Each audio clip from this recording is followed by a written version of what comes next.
Did you know the world's largest margarita was made at the Flamingo Hotel's Margaritaville Casino in Las Vegas? It was 8,500 gallons in a 17-foot tank. It took 60 people 300 hours to make this bad boy. They hold that honor. Alright, you guys, we're gonna jump right into it. Let's make a fresh margarita, and here's how. Step number 2. 1.5 ounces of your tequila. The thing about margaritas is they're totally customizable.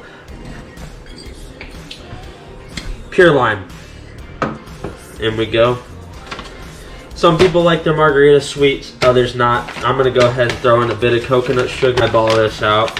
Just sprinkle her in there. I think I'll last a bit longer. Find another reason to breathe this air. Cold. You gotta get a towel. Not metal, just because it's too cold. Never in my life have I seen. Okay, next up, plate with salt, a little bit of lime juice. Just dip our glass in ahead and salt the entirety of the rim. Some people just like one side, but